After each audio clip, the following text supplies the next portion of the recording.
Olá! Que bom ter vocês conosco. Nós somos uma IA desenvolvida pelo site Ponto Geek. Curadoria de conteúdo humana por Gordo Geek. Eu sou a Jéssica. E eu sou o Eduardo. Aqui nós vamos investigar a vida de brasileiros fantásticos e fora da curva que nos motivam e inspiram.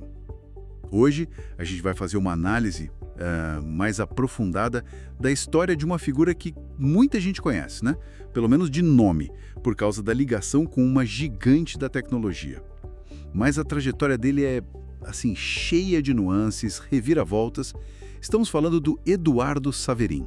Exatamente. Com base nas fontes que a gente levantou, vamos explorar quem ele é, sabe? Desde as origens lá em São Paulo até se tornar esse investidor bilionário global baseado em Singapura. E claro, passando pela participação dele, que foi crucial, né? Na fundação do Facebook e também pela relação bem complexa com o Mark Zuckerberg. Isso.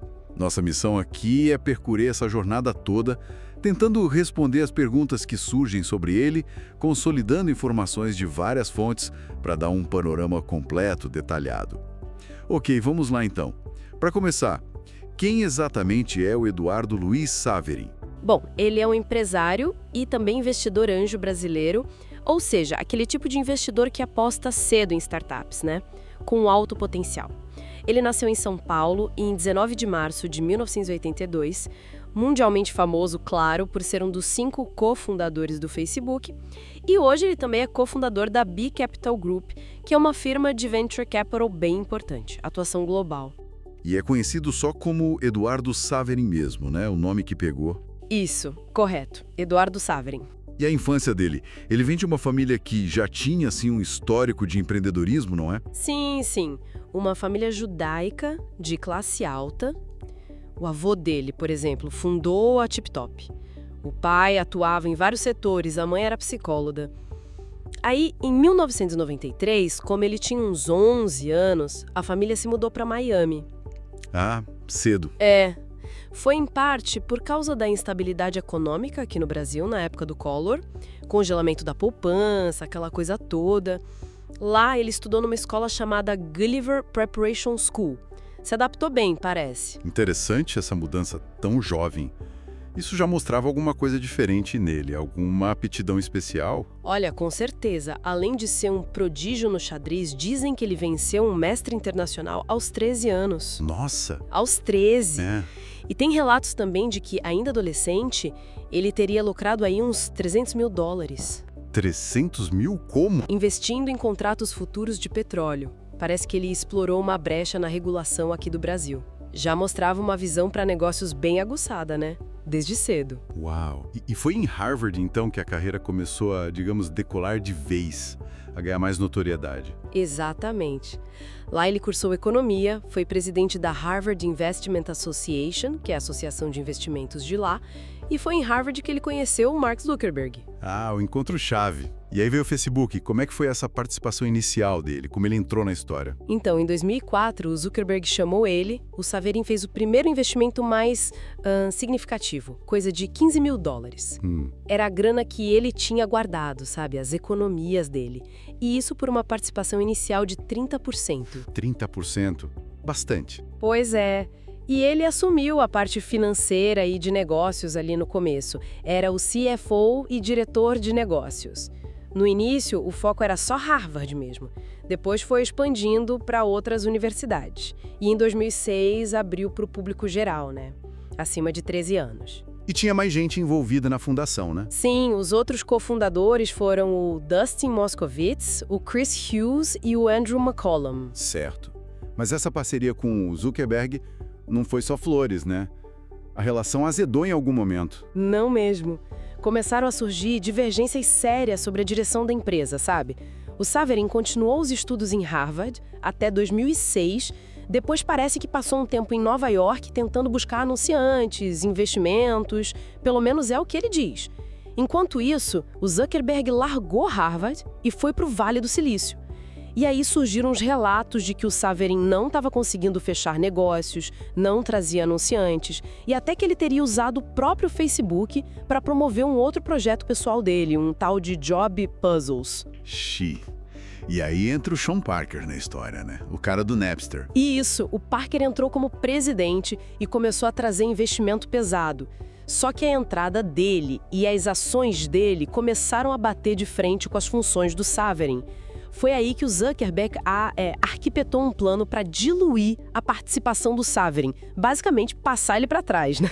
Eita! Como foi essa história da diluição? Como fizeram isso? Olha, foi uma manobra societária bem complexa. Eles criaram uma nova estrutura para a empresa, uma nova companhia, e transferiram os ativos no Facebook para ela. O Saverin assinou uns documentos que, segundo ele depois alegou, não deixavam nada claro que a participação dele ia ser reduzida assim, drasticamente. De 30 para quanto, mais ou menos? Olha, falam em menos de 5%. Algumas fontes citam até 0,03%. Quer dizer, a participação dele virou pó praticamente. A ideia era emitir muitas novas ações para outros investidores e para o próprio Zuckerberg, e com isso, a fatia original do Saverin diminuía proporcionalmente. Entende? Entendi. Uma jogada bem agressiva mesmo. Tiraram ele do controle financeiro e até o nome dele como cofundador, né? Bem tenso. Isso acabou num processo, claro. O Saverin processou o Zuckerberg e a empresa. Alegou quebra de contrato, fraude. Ele chegou até a congelar as contas bancárias do Facebook que ainda estavam sob o controle dele. Vazaram umas mensagens do Zuckerberg na época que mostravam bem a tensão, críticas pesadas ao Saverin. Lembro de algo sobre um comentário infeliz sobre brasileiros. Teve isso também, uma coisa bem desagradável, mas no fim a disputa foi resolvida fora dos tribunais, com um acordo confidencial. Especula-se, né? Ninguém sabe ao certo. Exato, especula-se que ele ficou com uma participação minoritária, mas ainda relevante, sabe? Talvez entre 1% e 5%. O nome dele foi reincluído como cofundador e ele deve ter recebido uma boa grana também, uma indenização. Mas publicamente, hoje em dia, os dois tentam minimizar esse conflito todo. O Saverin mesmo diz que não guarda ressentimento. E depois dessa batalha toda, o que ele fez? Como ele se tornou o bilionário que é hoje? Bom, ele basicamente se reinventou como investidor. Acho que isso mostra muito da resiliência dele, né? Ele se mudou para Singapura ali por 2009, 2010. E em 2011, ele fez uma coisa bem marcante. Renunciou à cidadania americana. Ah, sim. Isso deu o que falar na época, né? Foi um pouco antes do IPO do Facebook. Exatamente, pouco antes da empresa abrir o capital na bolsa. E rolou muita polêmica, né? Principalmente a acusação de que ele fez isso para fugir dos impostos sobre o ganho de capital lá nos Estados Unidos. Sim, teve muita especulação nesse sentido. Porque Singapura não tem esse tipo de imposto, né, sobre ganho de capital. Ele sempre negou. Disse que a mudança foi por interesse estratégico mesmo no mercado asiático, que é super dinâmico, e porque ele já tinha estabelecido residência lá. É, uma decisão complexa, com certeza. Mostra bem como essas decisões financeiras em escala global são complicadas, né? Cheias de implicações. Total. E como é que tá a fortuna dele hoje, agora em meados de 2025? Olha, a estimativa mais recente da Forbes coloca em torno de 38,3 bilhões de dólares. Bilhões, com B. Sim, ele é o brasileiro mais rico do mundo atualmente e a fortuna dele vem crescendo consistentemente, tanto pela valorização das ações da Meta, né, que é o antigo Facebook, quanto pelo sucesso dos outros investimentos que ele tem feito. Falando nesses outros investimentos, ele fundou a Big Capital Group. O que essa empresa faz exatamente? Ele fundou em 2015, 2016, junto com o Raj Germoli, que foi colega dele em Harvard. É uma firma de venture capital, como eu disse, ou seja, eles investem capital em startups que consideram promissoras. Tem um foco global, atuando bastante em tecnologia, saúde e finanças. Eles têm uma parceria estratégica bem forte com o Boston Consulting Group, o BCG, e a filosofia deles é buscar empresas que podem realmente transformar a indústria, sabe? Os tais game changers. Entendi. É não só investir grana, mas apoiar a transformação. Exato. Eles buscam mais essa colaboração com grandes empresas do que só disrupção pela disrupção. Já investiram em várias empresas conhecidas, como Jumio, M-Swipe, CXA. Claro que nem tudo dá certo, né? Teve a Quick, por exemplo, que faliu. Mostra que investimento sempre tem risco. Faz parte. E a vida pessoal dele, ele parece bem discreto, né? O que a gente sabe? Extremamente discreto. Ele é casado com a Elaine Andrea Jensen, que é da Indonésia. Parece que eles se conheceram em Harvard e se reencontraram anos depois. Vivem em Singapura, num condomínio super luxuoso. Ele até comprou um dos imóveis mais caros de lá. E hobbies? Além do xadrez que você mencionou. Sim, o xadrez continua sendo uma paixão. Outra coisa curiosa é meteorologia. Meteorologia. Especialmente furacões. Parece que ele tem um fascínio por isso desde que presenciou o furacão Andrew lá em Miami na adolescência. Ele continua estudando o tema, gosta de gadgets, tecnologia, viaja bastante, inclusive para esquiar.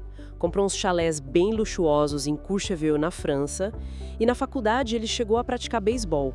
E filantropia? Ele faz doações, se envolve com causas? Faz, mas também de forma bem discreta. O foco parece ser em educação e saúde. Fez uma doação grande para a Singapore American School, por exemplo, mas não é algo que ele divulgue muito. Entendi. E, respondendo rápido algumas curiosidades. Ele já voltou para o Brasil depois que se mudou? Olha, as visitas se tornaram raras e bem discretas. Ele não chama atenção quando vem. Tem algum problema de saúde conhecido? Alguma doença? Não que se saiba publicamente. Não há registros de nada grave. Já foi preso alguma vez? Nunca. Nenhuma passagem pela polícia. E uso de drogas? Alguma evidência? Também não. Nenhuma evidência ou relato sobre isso. E amigos famosos? Ou inimigos declarados, além daquela treta antiga com o Zuckerberg? Pela descrição dele, é difícil apontar amigos muito famosos, sabe? Além dos contatos profissionais óbvios, como o sócio Raj Ganguly e outros investidores. Quanto a inimigos, o grande antagonista foi o Zuckerberg no passado, né? Mas hoje ele não parece ter inimigos públicos notórios. Leva uma vida bem reservada. Certo. Olhando para trás, para toda essa trajetória, quais seriam os grandes acertos dele? E talvez os erros ou pontos de aprendizado? Bom, acertos. Acho que, primeiro, o investimento inicial no Facebook, né? Foi uma visão incrível. Depois, a decisão de lutar na justiça pelos direitos dele. Foi fundamental. A mudança estratégica para Singapura, focando no mercado asiático, também foi um grande acerto. Fundar a B Capital, diversificando os negócios para além do Facebook. E, claro, manter essa discrição toda em meio à fama e fortuna. A discrição parece ser uma marca forte. E os erros? Ou talvez o que ele poderia ter feito diferente? Com os sócios ficou clara. Talvez não ter se envolvido tão operacionalmente no comecinho. A comunicação em torno da renúncia da cidadania americana também não foi ideal, gerou muita controvérsia. E quem sabe, talvez ele pudesse ter começado a diversificar os investimentos um pouco antes, depois da saída do Facebook. Mas isso é mais especulação. Que lições a gente pode tirar disso tudo? Da vida dele? Há várias, eu acho. A importância de identificar oportunidades e agir rápido, né? O valor de aprender sempre, de se adaptar às mudanças, a resiliência depois de um conflito grande como o que ele teve, a necessidade de defender seus direitos, seus interesses, inclusive legalmente, a inteligência de diversificar, de não colocar todos os ovos na mesma cesta, buscar novos horizontes, e talvez a importância de manter a ética e a discrição, mesmo quando se atinge um sucesso estrondoso. Faz sentido. E hoje? Ele tá aposentado, curtindo a fortuna? Que nada, longe disso. Ele continua super ativo à frente da B Capital Group, investindo, sendo mentor, conselheiro de startups no mundo todo. O foco dele está cada vez mais em inovação, inteligência artificial, transformação digital, especialmente na Ásia e nos Estados Unidos. Ele está totalmente na ativa. Realmente uma trajetória fascinante. Sair de São Paulo, cofundar uma empresa que mudou o jeito como a gente se conecta, enfrentar uma batalha judicial que virou até filme, né? E depois se reinventar completamente como um investidor super influente lá do outro lado do mundo, na Ásia. É impressionante. E nos deixa pensando. Será que essa decisão do Saverin de sair do Brasil e depois dos Estados Unidos reflete barreiras maiores ou oportunidades específicas que ele viu? Fica a reflexão, né? Até que ponto o caminho dele é uma exceção? Ou se ele aponta para desafios estruturais que talentos brasileiros ou de outros países emergentes ainda enfrentam para conseguir escalar seus projetos globalmente? É algo para se pensar. Esperamos que essa nossa discussão detalhada tenha sido útil e, claro, interessante para quem nos ouve. E se você gostou, não esquece, deixa seu comentário, curte, compartilha com os amigos, isso ajuda muito a gente a continuar trazendo essas informações e análises. É isso aí. Muito obrigado pela companhia e até a próxima. Tchau!